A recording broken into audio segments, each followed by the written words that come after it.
अपनों द्वारा किया गया अपमान। तीसरा दुख है कर्ज को ना चुका पाना। चौथा दुख है दुष्ट राजा की सेवा करना।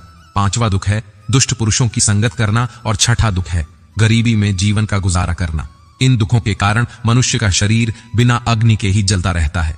ब्राह्मण को अत्यंत चिंतित और लाचार देखकर एक दिन मोर और मोरनी ने आपस में विचार किया कि हमें ब्राह्मण की कुछ मदद करनी चाहिए। बेचारा ब्राह्मण हमारे लिए इतना कुछ करता है, सारे पक्षियों की इतनी सेवा करता है। इसके बदले में हमें इसके लिए कोई काम, किसी रोजगार का इंतजाम करना चाहिए ताकि इसका और इसके परिवार का जीवन सुखी से व्यतीत हो सके। रात भर सोचने के बाद अगले दिन मोर और मोरनी ब्राह्मण से कहते हैं, हे ब्राह्मण, आप राजा के पास चले जाओ और राजा से कहना कि वह अपने यहां तुम्हें काम पर रख ले, और जिस समस्या को कोई नहीं सुलझा पाएगा उस समस्या को तुम सुलझा दोगे, और वेतन के रूप में राजा से रोज 100 स्वर्ण मुद्राएं मांग लेना। ब्राह्मण कहने लगा, हे पक्षियों, इतनी मुझ में काबिलियत कहां कि जो मैं राजा की समस्या का समाधान कर पाऊं, लेकिन फिर भी तुम दोनों कहते हो तो मैं चला जाता हूं। मोर और मोरनी के कहने से वह गरीब ब्राह्मण राजा के दरबार में पहुंच गया, और जैसा जैसा दोनों पक्षियों ने उसे समझाया था, ब्राह्मण ने राजा से वैसा ही कह दिया, और हर रोज वेतन के रूप में 100 स्वर्ण मुद्राएं भी मांग ले। राजा कहने लगा, ब्राह्मण, जानते हो 100 स्वर्ण मुद्राएं हमारे यहां मंत्री को भी नहीं मिलती हैं, और तुम हमसे 100 स्वर्ण मुद्राएं पाना चाहते हो। ब्राह्मण ने सिर झुकाकर उत्तर दिया, हां महाराज, 100 स्वर्ण मुद्राओं से कम नहीं लूंगा। उधर मंत्री ने ब्राह्मण को देखा कि उसका रंग सांवला है, शरीर बहुत कमजोर है, मैले कुचले फट पुराने वस्त्र हैं, सिर पर फटी हुई पगड़ी बंधी हुई है। उसका चेहरा बता रहा था कि वह ब्राह्मण बहुत ही गरीब है। फिर भी मंत्री को न जाने क्या सूझी। उसने राजा से कहा कि महाराज, इसे आप 100 स्वर्ण मुद्राओं के वेतन में रख लीजिए। ये ब्राह्मण गरीब तो है, पर 100 स्वर्ण मुद्राओं से कम में नहीं मान रहा है, तो इसमें कोई ना कोई काबिलियत जरूर होगी। राजा बोला, मंत्री जी, यदि मैं इसे 100 स्वर्ण मुद्राएं देकर काम में रख लूंगा तो क्या दूसरों के साथ अन्याय नहीं होगा? हमारे पुराने दरबारी भी इतने रुपए नहीं पाते हैं। मंत्री ने कहा, महाराज ब्राह्मण, यदि 100 स्वर्ण मुद्राएं पाने की जिद कर रहा है तो जरूर कोई ना कोई विशेष बात तो इसमें होगी। आप इसके चेहरे को देखकर किसी निष्कर्ष पर मत पहुंचना। मंत्री के बार बार आग्रह करने पर राजा ने ब्राह्मण को अपने यहां काम पर रख लिया। फिर शाम को राजा ने उस ब्राह्मण को 100 स्वर्ण मुद्राएं दे दी। 100 स्वर्ण मुद्राएं लेकर वह ब्राह्मण अपने घर आया, और वह मुद्राएं उसने अपनी पत्नी के हाथ में थमा दी। उसकी पत्नी ने आज पहली बार इतना धन देखा था। उसकी आंखें फटी की फटी रह गई। वह कहने लगी कि आप इतनी स्वर्ण मुद्राएं कहां से लाए हो? ब्राह्मण ने कहा, देखो, डरने की कोई आवश्यकता नहीं है, मैं यह मुद्राएं कहीं से चुरा कर नहीं लाया हूं। मैं इन दो मोर और मोरनी के कहने से आज राजा के दरबार में गया था और राजा से 100 स्वर्ण मुद्राएं वेतन रोज पाने वाला काम मांग लिया। फिर मंत्री जी की सिफारिश पर राजा ने मुझे काम पर रख लिया, लेकिन मैं यह सोचकर हैरान हूं कि राजा ने रख तो लिया, परंतु कभी कोई ऐसा काम आ गया तो मैं उसे हल कैसे करूंगा? तभी मोर ने हंसते हुए कहा, ब्राह्मण देवता, घबराइए मत, देने वाला तो ईश्वर है। जब वो देता है तो छप्पर फाड़ कर देता है, जब उसने दिया है तो समाधान भी वही बताएगा। आज ब्राह्मण को उन दोनों मोर और मोरनी के फैसले पर बहुत खुशी हो रही थी। अब तो हर रोज ब्राह्मण को राजा के दरबार से 100 स्वर्ण मुद्राएं मिलने लगी। ब्राह्मण हर रोज मुद्राएं लाकर अपनी पत्नी को दे दिया करता था। ब्राह्मण की पत्नी ने पहले तो उन मुद्राओं से अपनी रोजमर्रा की जरूरत को पूरा किया, और बचे हुए पैसों को ब्राह्मण और ब्राह्मणी ने मोर और मोरनी को दे दिया और कहा कि इन मुद्राओं पर तुम्हारा भी अधिकार है। फिर उन स्वर्ण मुद्राओं को मोर और मोरनी परोपकार के कार्यों में लगाने लगे। ब्राह्मण और ब्राह्मणी उन मुद्राओं से गरीबों को खाना खिलाने लगे, जंगल में रहने वाले पशुओं के लिए पानी की व्यवस्था करते, और धीरे धीरे उन दोनों पति पत्नी ने एक पाठशाला खुलवा दी ताकि गरीब लोगों के बच्चे जो पैसों की कमी के कारण पढ़ नहीं पाते वह भी पढ़ सकें। अक्सर बहुत से गरीब बच्चों का भविष्य भी गरीबी के कारण सिमट कर रह जाता है। उनके अंदर की उठने वाली योग्यता को धन ना होने के कारण पंख नहीं मिल पाते, इसलिए योग्य होने पर भी वे लोग बस लाचार और बेबस बनकर रह जाते हैं। मोर और मोरनी ने भी उन रुपयों से नगर के हर एक गरीब और बेबस की सहायता की। उधर राजमहल में ब्राह्मण को देखकर दूसरे दरबारी उससे जलने लगे। वे हमेशा सोचते रहते थे कि मंत्री की मूर्खता के कारण यह ब्राह्मण रोज 100 स्वर्ण मुद्राएं ले जाता है, और राजा साहब ने अभी तक इससे कोई 100 स्वर्ण मुद्राओं वाला काम भी नहीं करवाया। फिर एक दिन ऐसा हुआ, उस ब्राह्मण की परीक्षा का समय भी आ गया। राजा के दरबार में एक दूसरे देश के राजा का दूत आया। उसने कहा, महाराज, यदि आप हमारे 2 प्रश्नों का सही सही उत्तर देंगे तो हमारे राजा आपको हमारा आधा राज्य दे देंगे, नहीं तो आपको अपना आधा राज्य देना पड़ेगा। और यदि आपने उनके इस प्रस्ताव को ठुकराया तो वह आप पर आक्रमण कर देंगे। उस दूत की बात सुनकर राजा बड़ी चिंता में पड़ गया कि अगर दूसरे राजा की बात नहीं मानी तो व्यर्थ में ही रक्तपात होगा। फिर यह सोचकर राजा ने दूत से कहा कि तुम अपने राजा के दोनों प्रश्न हमें बताओ। इतना कहते ही दूत ने एक पालकी मंगवाई। उस पालकी में 3 मूर्तियां रखी हुई थीं। वो तीनों मूर्तियां संगमरमर के पत्थरों से बनी हुई थीं और तीनों मूर्तियां देखने में बिल्कुल एक जैसी लगती थीं। दूत ने कहा, महाराज, हमारे महाराज का पहला प्रश्न है कि इन तीनों मूर्तियों में श्रेष्ठ मूर्ति कौन सी है। यह सुनकर राजा और समस्त दरबारी सोच में पड़ गए। यह मूर्तियां तो दिखने में एक जैसी ही हैं, फिर इनमें से कोई एक श्रेष्ठ सिद्ध कैसे हो सकेगी। राजा सहित राजा के सभी दरबारी उन मूर्तियों में अंतर सिद्ध नहीं कर सके। तभी अचानक मंत्री को याद आया कि हमने 100 स्वर्ण मुद्राएं वेतन वाले ब्राह्मण को किस लिए रखा है। फिर राजा ने तुरंत उस ब्राह्मण को बुलाया और उसे तीनों मूर्तियों में अंतर ढूंढकर श्रेष्ठ सिद्ध करने के लिए कहा। बेचारा भोला भाला ब्राह्मण मूर्तियों को देखकर आश्चर्य में पड़ गया कि इन तीनों मूर्तियों में अंतर कैसे पता किया जाए। यदि नहीं बता पाया तो राजा नौकरी से निकाल देगा। अब तो दरबार में ब्राह्मण से जलने वाले लोग भी सोचने लगे कि आज इस ब्राह्मण का खेल खत्म हो जाएगा। काफी देर मूर्तियों को गौर से देखने के बाद भी ब्राह्मण को कुछ समझ में नहीं आया। तो ब्राह्मण ने कहा, महाराज, इन मूर्तियों को एकांत कक्ष में रखवा दीजिए, तब तक मैं अपने घर होकर आता हूं। लौटकर मैं इन तीनों मूर्तियों का अंतर और इनमें से सबसे श्रेष्ठ मूर्ति कौन सी है यह मैं आपको जरूर बता दूंगा। इतना कहकर ब्राह्मण अपने घर को चला गया। उधर राजा ने उन मूर्तियों को एकांत कक्ष में रखवा दिया। ब्राह्मण सीधा अपने घर गया और पूरी बात मोर और मोरनी को बताई। यह बात सुनकर मोर ने कहा, ब्राह्मण देव, जब तीनों मूर्तियां दिखने में एक जैसी हैं तो अंतर जरूर उनके अंदर होगा। तुम एक काम करना, एक पतला सा तार उन मूर्तियों के कान में डालना। वह तार कहां निकलता है यह बात आकर मुझे बताना और मैं आपको उनका अंतर समझा दूंगा। ब्राह्मण तुरंत राजमहल में जाकर मूर्तियों के पास गया और एक पतला सा तार उनके कान में डालकर देखने लगा। पहली मूर्ति के कान में तार डाला तो वह तार दूसरे कान से बाहर निकल गया। फिर दूसरी मूर्ति के कान में तार डाला तो वह मुंह से बाहर निकल गया। फिर तीसरी मूर्ति के कान में तार डाला तो वह तार बाहर ही नहीं निकला। ब्राह्मण ने पूरी बात आकर मोर को बताई। तब मोर ने उसे समझाया कि पहली मूर्ति के कान के छेद आर पार है। इसका अर्थ है कि वह किसी भी बात को एक कान से सुनती है और दूसरे कान से निकाल देती है। दूसरी मूर्ति किसी भी गुप्त बात को कान से सुनकर मुंह से निकाल देती है और तीसरी मूर्ति गुप्त बातों को कान से सुनकर पेट में दबा कर रखती है। यही तीसरी मूर्ति उन तीनों में से श्रेष्ठ है जो मनुष्य सबकी सुनकर उसे अपने अंदर रखता है, उसे किसी से कहता नहीं और समय आने पर उन बातों को प्रयोग में लाता है। वही मनुष्य बुद्धिमान माना जाता है। मोर ने जैसा बताया ब्राह्मण ने वैसा ही जाकर राजा को बता दिया और फिर दूसरे देश का राजा इस उत्तर से बहुत संतुष्ट हुआ। ब्राह्मण के जवाब से सभी दरबारी भी बहुत प्रसन्न हुए और ब्राह्मण की जय जयकार करने लगे। तभी उस दूत ने दूसरा प्रश्न रखा कि ऐसा कौन सा व्यक्ति है जो एक मरे हुए व्यक्ति के कारण जीवित रहता है, और ऐसा व्यक्ति कौन है जो जीवित रहने वाले व्यक्ति के कारण ही जीवित रहता है।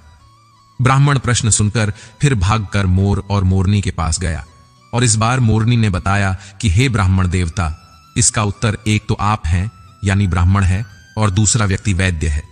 जब व्यक्ति मर जाता है तो मरने वाले के अंतिम संस्कार से लेकर श्राद्ध कर्म तक के कार्य करके ही पंडित यानी ब्राह्मण दक्षिणा लेकर अपनी जीविका चलाता है, और दूसरा व्यक्ति वैद्य, एक वैद्य मृत्यु की ओर जाने वाले बीमार लोगों को जीवित रखता है और उनसे कमाए हुए धन से अपना पेट भरता है।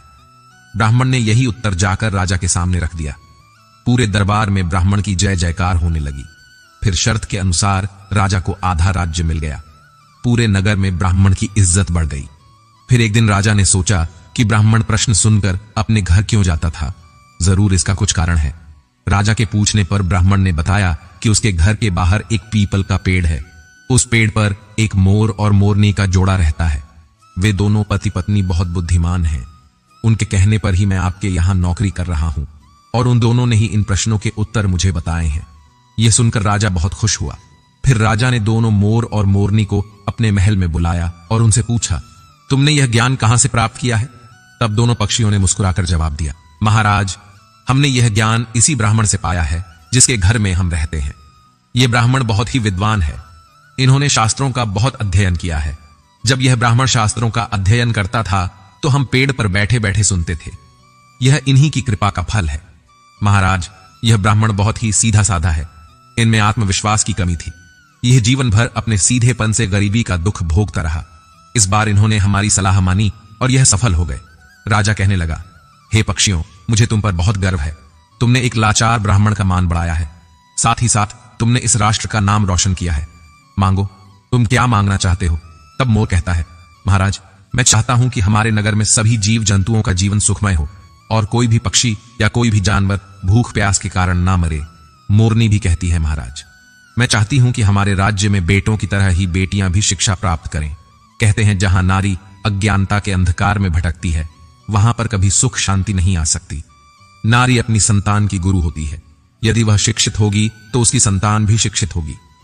मोर और मोरनी के कहने पर राजा ने अपने राज्य में नारी शिक्षा और जीव जंतुओं की सेवा को बहुत अधिक बढ़ावा दिया। जिस प्रकार सुंदर से सुंदर फूल भी बिना सुगंध के व्यर्थ है, उसी प्रकार मनुष्य चाहे कितना ही रूपवान हो, बलवान हो, बड़े कुल में पैदा हुआ हो, विद्या के बिना और जीव जंतुओं के प्रति दया के बिना सब व्यर्थ है। गरीबी को दूर करने के लिए किसी भी व्यक्ति को शिक्षित होना बहुत आवश्यक है और हर व्यक्ति को आत्मविश्वास से भरपूर होना भी बहुत जरूरी है। दूसरों की बातों में आकर रिश्ते खराब मत कीजिए, क्योंकि रिश्ते अपने होते हैं, दूसरों के नहीं। बहुत फर्क होता है। जरूरी और जरूरत होने में कभी कभी हम सिर्फ जरूरत होते हैं, जरूरी नहीं कोई लाख खूबसूरत ही सही। लेकिन अगर वह ईमानदार और वफादार नहीं तो कुछ भी नहीं। सांप के दांत में, बिच्छू के डंक में और इंसान के मन में कितना जहर भरा है, कोई नहीं बता सकता। काश बनाने वाले ने थोड़ी होशियारी और दिखाई होती, इंसान थोड़े कम और इंसानियत थोड़ी ज्यादा बनाई होती। रंग छोड़ते कपड़े और रंग बदलते लोग कितने भी ब्रांडेड क्यों ना हो, दिल से उतर ही जाते हैं। समस्या जब अपनों से हो तो समाधान खोजना चाहिए, क्योंकि न्याय में एक खुश होता है और दूसरा नाराज, जबकि समाधान में दोनों खुश होते हैं। जब भी आप खुद को टूटा हुआ महसूस करो तो घबराना मत। ऊपर वाला आपका इस्तेमाल किसी बड़ी चीज के लिए कर रहा है। प्रार्थना रोज करिए, क्योंकि बात करने से ज्यादा आसान है। उस ईश्वर से बात करना, किसी को भी अपना दर्द और अपनी खुशी नहीं दिखानी चाहिए, क्योंकि लोग आपकी खुशी में नजर और आपके दुख में नमक जरूर लगाते हैं। जब किसी रिश्ते में जिद और अकड़ आ जाए तो यह दोनों जीत जाते हैं, लेकिन रिश्ता हार जाता है। प्रेम यदि पक्का हो तो झगड़े चाहे कितने भी हों, लेकिन रिश्ता कभी नहीं टूटता। तजुर्बा कहता है, वक्त अगर बुरा हो तो सब आजमाने लगते हैं, बड़ों को भी छोटे आंख दिखाने लगते हैं। अभी जाकर देखना, नए अमीरों के घर पर हर एक छोटी से छोटी चीज की कीमत बताने लगते हैं। जीवन में जो लोग साथ रहकर छल करें, धोखा दें, चुगली करें, बातों को गलत तरीके से किसी के सामने रखें, ऐसे लोगों को अपनी जिंदगी से हमेशा दूर रखना। किसी ने मुझसे पूछा, आपका चरित्र इतना पवित्र क्यों है? मैंने कहा, जिसने जैसा सोच लिया हम वैसे हैं, बाकी मेरा ईश्वर जानता है कि हम कैसे हैं। अगर आपकी किसी से बहुत दिनों से बात नहीं हो रही तो उसको कॉल करके या मैसेज करके पूछ लीजिए कि वह जिंदा है या मर गया है। अगर वह जिंदा है तो यकीन मानिए उसके लिए आप मर गए हैं। हर व्यक्ति अपनी जगह सही होता है और वास्तविक संघर्ष सही और गलत के बीच में नहीं, सही और सही के बीच में होता है। 3 बेहतरीन जवाब। सफलता का क्या रहस्य है? सही निर्णय। आप सही निर्णय कैसे लेते हैं? अनुभव से। और आप अनुभव कैसे प्राप्त करते हैं? गलत फैसलों से कोई सराहना करे या निंदा, दोनों ही अच्छे हैं, क्योंकि प्रशंसा प्रेरणा देती है और निंदा सावधान करती है। दौलत तो विरासत में भी मिल सकती है, लेकिन पहचान अपने दम पर ही बनानी पड़ती है। बसा है जब सब में तू ही मेरे मालिक, तो कोई खराब और खोटा क्यों है? उड़ रही है पल पल जिंदगी रेत की तरह और हमको वहम है कि हम बड़े हो रहे हैं। एक रिश्ता तब मुरझाने लगता है जब 2 लोगों के बीच की समस्या कोई तीसरा सुलझाने लगता है। कहने वालों का कुछ नहीं जाता, सहने वाले कमाल करते हैं। कौन ढूंढे जवाब? दर्दों का लोग तो बस सवाल करते हैं। खतरा दुश्मनों से नहीं, बल्कि आसपास के लोगों से होता है, क्योंकि नाव बाहर के पानी से नहीं, अंदर के छेद के कारण डूबती है। कभी कभी अपने ही अपनों का ऐसा तमाशा बनाते हैं कि वो अपना कहलाने के लायक ही नहीं रहते। जहां अपनों के सामने ही अपनी सच्चाई साबित करनी पड़े, वहां हम बुरे ही ठीक हैं। जिन्हें ज्ञान है उन्हें घमंड कैसा, और जिन्हें घमंड है उन्हें ज्ञान कैसा। कौन अपना है कौन पराया है, इस बुरे वक्त ने सब बताया है। इस दुनिया में सबसे वजनदार चीज मतलब है, जिसके निकलते ही बड़े से बड़ा रिश्ता हल्का हो जाता है। जिस इंसान को हम बेहद प्यार करते हैं, जिंदगी में वही इंसान हमारा सबसे ज्यादा फायदा उठाता है, क्योंकि वह इंसान जानता है कि हमारी कमजोरी क्या है। इतने समझदार बनो कि किसी को माफ करो, लेकिन इतने बेवकूफ मत बनो कि धोखा देने वाले पर दोबारा विश्वास कर बैठो। जब कोई समझे ही ना तो उसे समझाने की जरूरत ही क्या, जब कोई माने ही ना तो उसे मनाने की जरूरत ही क्या। जिसको किसी से कोई फर्क नहीं पड़ता, यकीन मानिए उसे किसी एक से बहुत फर्क पड़ता है, सच्चे दिल से किसी जरूरतमंद की मदद करके। देखो, अगर दिल को सुकून ना मिले तो कहना, किसी को इग्नोर करने में और बिजी रहने में बहुत फर्क होता है। जिन्हें सपने देखना अच्छा लगता है उन्हें रात छोटी लगती है, और जिन्हें सपने पूरे करना अच्छा लगता है उन्हें दिन छोटा लगता है। खूबसूरती इसमें नहीं कि हम कैसे दिखते हैं, बल्कि खूबसूरती इसमें है कि हम दूसरों से कैसा व्यवहार करते हैं। किसी की अगर आदत देखनी है तो उसे इज्जत दो, और किसी की अगर फितरत देखनी है तो उसे आजादी दो। खुद को कमजोर मत बनाइए। वक्त आने पर प्यार और वार दोनों करना सीखिए। खामोशियां कभी बेवजह नहीं होती। कुछ दर्द ही ऐसे होते हैं जो आवाज तक छीन लेते हैं। चेहरा साफ, दिल में दाग, मोह पर आप और पीछे सांप, बस यही दुनिया का सच है। वक्त रहते ही खुद को बदल लेने में भलाई है, क्योंकि अगर वक्त ने बदला तो बहुत तकलीफ होगी। आज रिश्ते का दूसरा नाम पैसा बन गया है। कर्म कितने भी गंदे क्यों ना हो, अगर आपके पास पैसे हैं तो आपके बुरे कर्म, आपका बुरा व्यवहार, सब कुछ माफ कर दिया जाएगा। यही कलयुग है। यहां सबके साथ बुरा हो या ना हो, पर अच्छों के साथ बुरा जरूर होता है। इंसान का मन ही उसका सबसे बड़ा दुश्मन है और उसका सबसे बड़ा दोस्त भी। यदि मन आपसे जीत जाता है तो वह आपका दुश्मन बन जाता है, और यदि आप मन से जीत जाते हो तो वह आपका सच्चा दोस्त बन जाता है। हौसला, मदद, अगर तुझे दर्द मिला है तो दवा भी जरूर ही मिलेगी। जो दोगे वहीं लौट कर आएगा, चाहे इज्जत हो या धोखा। प्रशंसा चाहे कितनी भी कर लो, लेकिन अपमान सोच समझ कर करना, क्योंकि अपमान वह उधार है जो अवसर मिलने पर ब्याज सहित लौटता है। अपनों द्वारा किया गया अपमान। तीसरा दुख है कर्ज को ना चुका पाना। चौथा दुख है दुष्ट राजा की सेवा करना। पांचवा दुख है दुष्ट पुरुषों की संगत करना, और छठा दुख है गरीबी में जीवन का गुजारा करना। इन दुखों के कारण मनुष्य का शरीर बिना अग्नि के ही जलता रहता है। ब्राह्मण को अत्यंत चिंतित और लाचार देखकर एक दिन मोर और मोरनी ने आपस में विचार किया कि हमें ब्राह्मण की कुछ मदद करनी चाहिए। बेचारा ब्राह्मण हमारे लिए इतना कुछ करता है, सारे पक्षियों की इतनी सेवा करता है, इसके बदले में हमें इसके लिए कोई काम, किसी रोजगार का इंतजाम करना चाहिए, ताकि इसका और इसके परिवार का जीवन सुखी से व्यतीत हो सके। रात भर सोचने के बाद अगले दिन मोर और मोरनी ब्राह्मण से कहते हैं, हे ब्राह्मण, आप राजा के पास चले जाओ और राजा से कहना कि वह अपने यहां तुम्हें काम पर रख ले, और जिस समस्या को कोई नहीं सुलझा पाएगा उस समस्या को तुम सुलझा दोगे, और वेतन के रूप में राजा से रोज 100 स्वर्ण मुद्राएं मांग लेना। ब्राह्मण कहने लगा, हे पक्षियों, इतनी मुझ में काबिलियत कहां कि जो मैं राजा की समस्या का समाधान कर पाऊं, लेकिन फिर भी तुम दोनों कहते हो तो मैं चला जाता हूं। मोर और मोरनी के कहने से वह गरीब ब्राह्मण राजा के दरबार में पहुंच गया, और जैसा जैसा दोनों पक्षियों ने उसे समझाया था, ब्राह्मण ने राजा से वैसा ही कह दिया, और हर रोज वेतन के रूप में 100 स्वर्ण मुद्राएं भी मांग ले। राजा कहने लगा, ब्राह्मण, जानते हो 100 स्वर्ण मुद्राएं हमारे यहां मंत्री को भी नहीं मिलती हैं, और तुम हमसे 100 स्वर्ण मुद्राएं पाना चाहते हो। ब्राह्मण ने सिर झुकाकर उत्तर दिया, हां महाराज, 100 स्वर्ण मुद्राओं से कम नहीं लूंगा। उधर मंत्री ने ब्राह्मण को देखा कि उसका रंग सांवला है, शरीर बहुत कमजोर है, मैले कुचले फट पुराने वस्त्र हैं, सिर पर फटी हुई पगड़ी बंधी हुई है। उसका चेहरा बता रहा था कि वह ब्राह्मण बहुत ही गरीब है। फिर भी मंत्री को न जाने क्या सूझी। उसने राजा से कहा कि महाराज, इसे आप 100 स्वर्ण मुद्राओं के वेतन में रख लीजिए। यह ब्राह्मण गरीब तो है, पर 100 स्वर्ण मुद्राओं से कम में नहीं मान रहा है, तो इसमें कोई ना कोई काबिलियत जरूर होगी। राजा बोला, मंत्री जी, यदि मैं इसे 100 स्वर्ण मुद्राएं देकर काम में रख लूंगा तो क्या दूसरों के साथ अन्याय नहीं होगा? हमारे पुराने दरबारी भी इतने रुपए नहीं पाते हैं। मंत्री ने कहा, महाराज ब्राह्मण, यदि 100 स्वर्ण मुद्राएं पाने की जिद कर रहा है तो जरूर कोई ना कोई विशेष बात तो इसमें होगी। आप इसके चेहरे को देखकर किसी निष्कर्ष पर मत पहुंचना।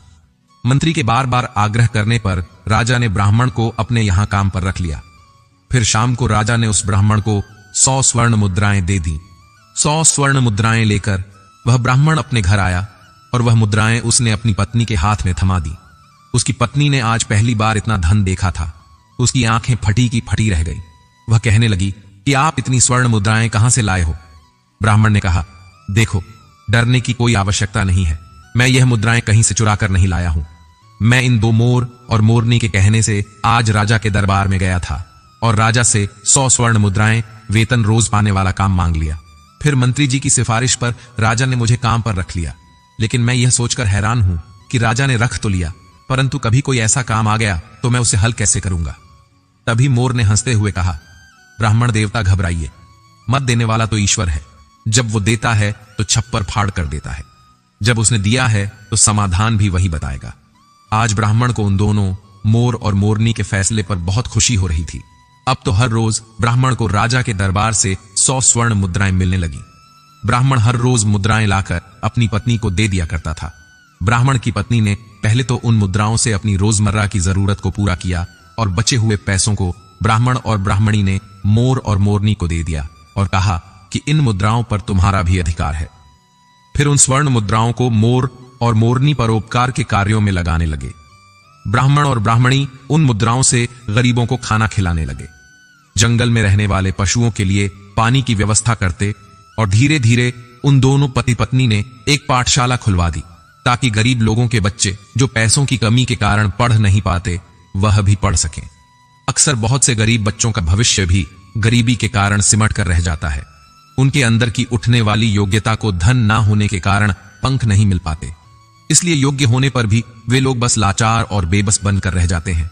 मोर और मोरनी ने भी उन रुपयों से नगर के हर एक गरीब और बेबस की सहायता की। उधर राजमहल में ब्राह्मण को देखकर दूसरे दरबारी उससे जलने लगे। वे हमेशा सोचते रहते थे कि मंत्री की मूर्खता के कारण यह ब्राह्मण रोज 100 स्वर्ण मुद्राएं ले जाता है और राजा साहब ने अभी तक इससे कोई 100 स्वर्ण मुद्राओं वाला काम भी नहीं करवाया। फिर एक दिन ऐसा हुआ, उस ब्राह्मण की परीक्षा का समय भी आ गया। राजा के दरबार में एक दूसरे देश के राजा का दूत आया। उसने कहा, महाराज, यदि आप हमारे 2 प्रश्नों का सही सही उत्तर देंगे तो हमारे राजा आपको हमारा आधा राज्य दे देंगे, नहीं तो आपको अपना आधा राज्य देना पड़ेगा, और यदि आपने उनके इस प्रस्ताव को ठुकराया तो वह आप पर आक्रमण कर देंगे। उस दूत की बात सुनकर राजा बड़ी चिंता में पड़ गया कि अगर दूसरे राजा की बात नहीं मानी तो व्यर्थ में ही रक्तपात होगा। फिर यह सोचकर राजा ने दूत से कहा कि तुम अपने राजा के दोनों प्रश्न हमें बताओ। इतना कहते ही दूत ने एक पालकी मंगवाई। उस पालकी में 3 मूर्तियां रखी हुई थीं। वो तीनों मूर्तियां संगमरमर के पत्थरों से बनी हुई थीं और तीनों मूर्तियां देखने में बिल्कुल एक जैसी लगती थीं। दूत ने कहा, महाराज, हमारे महाराज का पहला प्रश्न है कि इन तीनों मूर्तियों में श्रेष्ठ मूर्ति कौन सी है। यह सुनकर राजा और समस्त दरबारी सोच में पड़ गए। यह मूर्तियां तो दिखने में एक जैसी ही हैं, फिर इनमें से कोई एक श्रेष्ठ सिद्ध कैसे हो सकेगी। राजा सहित राजा के सभी दरबारी उन मूर्तियों में अंतर सिद्ध नहीं कर सके। तभी अचानक मंत्री को याद आया कि हमने 100 स्वर्ण मुद्राएं वेतन वाले ब्राह्मण को किस लिए रखा है। फिर राजा ने तुरंत उस ब्राह्मण को बुलाया और उसे तीनों मूर्तियों में अंतर ढूंढकर श्रेष्ठ सिद्ध करने के लिए कहा। बेचारा भोला भाला ब्राह्मण मूर्तियों को देखकर आश्चर्य में पड़ गया कि इन तीनों मूर्तियों में अंतर कैसे पता किया जाए। यदि नहीं बता पाया तो राजा नौकरी से निकाल देगा। अब तो दरबार में ब्राह्मण से जलने वाले लोग भी सोचने लगे कि आज इस ब्राह्मण का खेल खत्म हो जाएगा। काफी देर मूर्तियों को गौर से देखने के बाद भी ब्राह्मण को कुछ समझ में नहीं आया, तो ब्राह्मण ने कहा, महाराज, इन मूर्तियों को एकांत कक्ष में रखवा दीजिए, तब तक मैं अपने घर होकर आता हूं।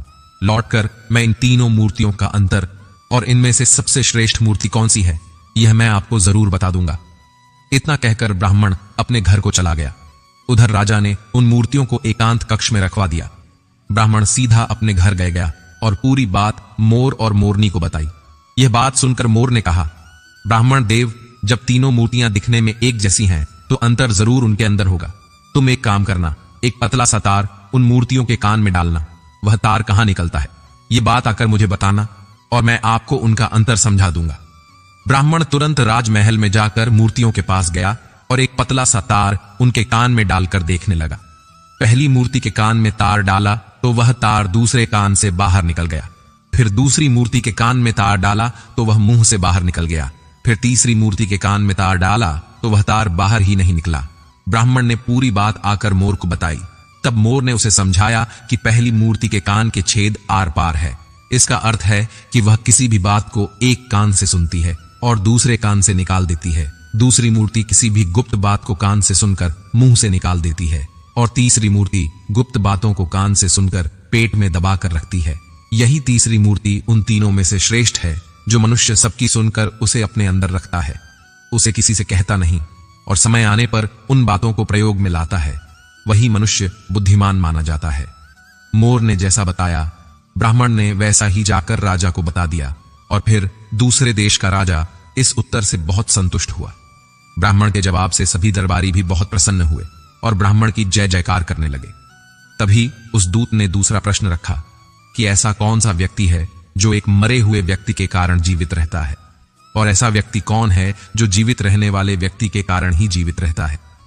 ब्राह्मण प्रश्न सुनकर फिर भागकर मोर और मोरनी के पास गया, और इस बार मोरनी ने बताया कि हे ब्राह्मण देवता, इसका उत्तर एक तो आप हैं यानी ब्राह्मण है, और दूसरा व्यक्ति वैद्य है।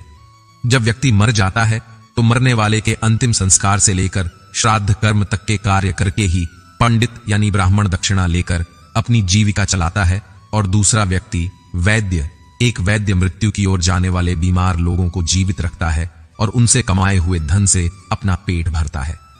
ब्राह्मण ने यही उत्तर जाकर राजा के सामने रख दिया। पूरे दरबार में ब्राह्मण की जय जयकार होने लगी।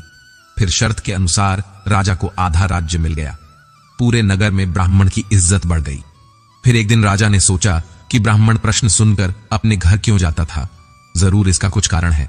राजा के पूछने पर ब्राह्मण ने बताया कि उसके घर के बाहर एक पीपल का पेड़ है। उस पेड़ पर एक मोर और मोरनी का जोड़ा रहता है। वे दोनों पति पत्नी बहुत बुद्धिमान हैं। उनके कहने पर ही मैं आपके यहां नौकरी कर रहा हूं, और उन दोनों ने ही इन प्रश्नों के उत्तर मुझे बताए हैं। यह सुनकर राजा बहुत खुश हुआ। फिर राजा ने दोनों मोर और मोरनी को अपने महल में बुलाया और उनसे पूछा, तुमने यह ज्ञान कहां से प्राप्त किया है? तब दोनों पक्षियों ने मुस्कुराकर जवाब दिया, महाराज, हमने यह ज्ञान इसी ब्राह्मण से पाया है जिसके घर में हम रहते हैं। यह ब्राह्मण बहुत ही विद्वान है। इन्होंने शास्त्रों का बहुत अध्ययन किया है। जब यह ब्राह्मण शास्त्रों का अध्ययन करता था तो हम पेड़ पर बैठे बैठे सुनते थे। यह इन्हीं की कृपा का फल है। महाराज, यह ब्राह्मण बहुत ही सीधा साधा है। इनमें आत्मविश्वास की कमी थी। यह जीवन भर अपने सीधेपन से गरीबी का दुख भोगता रहा। इस बार इन्होंने हमारी सलाह मानी और यह सफल हो गए। राजा कहने लगा, हे पक्षियों, मुझे तुम पर बहुत गर्व है। तुमने एक लाचार ब्राह्मण का मान बढ़ाया है, साथ ही साथ तुमने इस राष्ट्र का नाम रोशन किया है। मांगो, तुम क्या मांगना चाहते हो? तब मोर कहता है, महाराज, मैं चाहता हूं कि हमारे नगर में सभी जीव जंतुओं का जीवन सुखमय हो और कोई भी पक्षी या कोई भी जानवर भूख प्यास के कारण ना मरे। मोरनी भी कहती है, महाराज, मैं चाहती हूं कि हमारे राज्य में बेटों की तरह ही बेटियां भी शिक्षा प्राप्त करें। कहते हैं, जहां नारी अज्ञानता के अंधकार में भटकती है वहां पर कभी सुख शांति नहीं आ सकती। नारी अपनी संतान की गुरु होती है। यदि वह शिक्षित होगी तो उसकी संतान भी शिक्षित होगी। मोर और मोरनी के कहने पर राजा ने अपने राज्य में नारी शिक्षा और जीव जंतुओं की सेवा को बहुत अधिक बढ़ावा दिया। जिस प्रकार सुंदर से सुंदर फूल भी बिना सुगंध के व्यर्थ है, उसी प्रकार मनुष्य चाहे कितना ही रूपवान हो, बलवान हो, बड़े कुल में पैदा हुआ हो, विद्या के बिना और जीव जंतुओं के प्रति दया के बिना सब व्यर्थ है। गरीबी को दूर करने के लिए किसी भी व्यक्ति को शिक्षित होना बहुत आवश्यक है, और हर व्यक्ति को आत्मविश्वास से भरपूर होना भी बहुत जरूरी है। दूसरों की बातों में आकर रिश्ते खराब मत कीजिए, क्योंकि रिश्ते अपने होते हैं, दूसरों के नहीं। बहुत फर्क होता है। जरूरी और जरूरत होने में कभी कभी हम सिर्फ जरूरत होते हैं।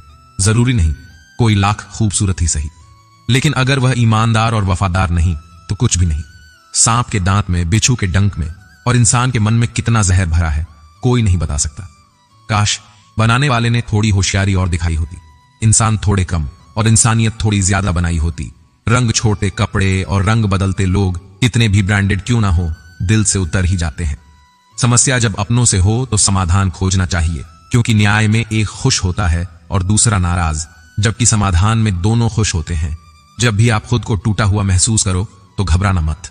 ऊपर वाला आपका इस्तेमाल किसी बड़ी चीज के लिए कर रहा है। प्रार्थना रोज करिए, क्योंकि बात करने से ज्यादा आसान है। उस ईश्वर से बात करना किसी को भी अपना दर्द और अपनी खुशी नहीं दिखानी चाहिए, क्योंकि लोग आपकी खुशी में नजर और आपके दुख में नमक जरूर लगाते हैं। जब किसी रिश्ते में जिद और अकड़ आ जाए तो यह दोनों जीत जाते हैं, लेकिन रिश्ता हार जाता है। प्रेम यदि पक्का हो तो झगड़े चाहे कितने भी हों, लेकिन रिश्ता कभी नहीं टूटता। तजुर्बा कहता है, वक्त अगर बुरा हो तो सब आजमाने लगते हैं, बड़ों को भी छोटे आंख दिखाने लगते हैं। अभी जाकर देखना, नए अमीरों के घर पर हर एक छोटी से छोटी चीज की कीमत बताने लगते हैं।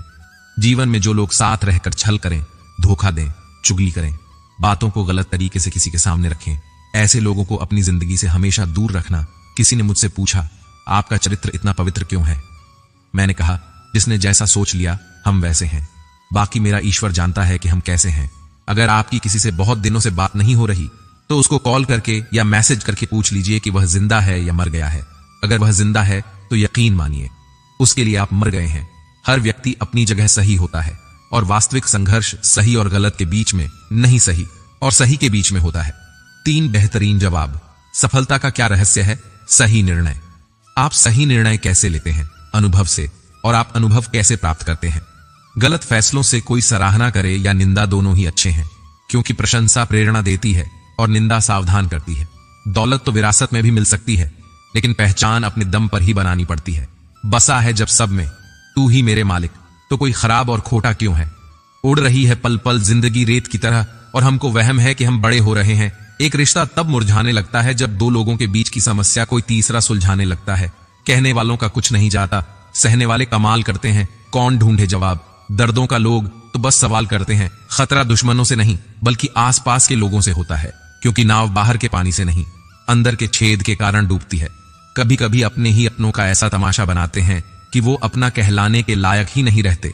जहां अपनों के सामने ही अपनी सच्चाई साबित करनी पड़े, वहां हम बुरे ही ठीक हैं। जिन्हें ज्ञान है उन्हें घमंड कैसा, और जिन्हें घमंड है उन्हें ज्ञान कैसा। कौन अपना है कौन पराया है, इस बुरे वक्त ने सब बताया है। इस दुनिया में सबसे वजनदार चीज मतलब है, जिसके निकलते ही बड़े से बड़ा रिश्ता हल्का हो जाता है।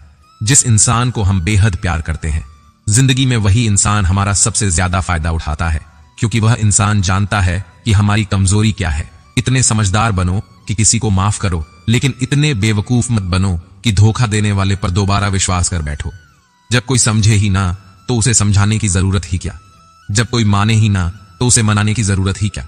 जिसको किसी से कोई फर्क नहीं पड़ता, यकीन मानिए उसे किसी एक से बहुत फर्क पड़ता है। सच्चे दिल से किसी जरूरतमंद की मदद करके देखो। अगर दिल को सुकून ना मिले तो कहना। किसी को इग्नोर करने में और बिजी रहने में बहुत फर्क होता है। जिन्हें सपने देखना अच्छा लगता है उन्हें रात छोटी लगती है, और जिन्हें सपने पूरे करना अच्छा लगता है उन्हें दिन छोटा लगता है। खूबसूरती इसमें नहीं कि हम कैसे दिखते हैं, बल्कि खूबसूरती इसमें है कि हम दूसरों से कैसा व्यवहार करते हैं। किसी की अगर आदत देखनी है तो उसे इज्जत दो, और किसी की अगर फितरत देखनी है तो उसे आजादी दो। खुद को कमजोर मत बनाइए। वक्त आने पर प्यार और वार दोनों करना सीखिए। खामोशियां कभी बेवजह नहीं होती।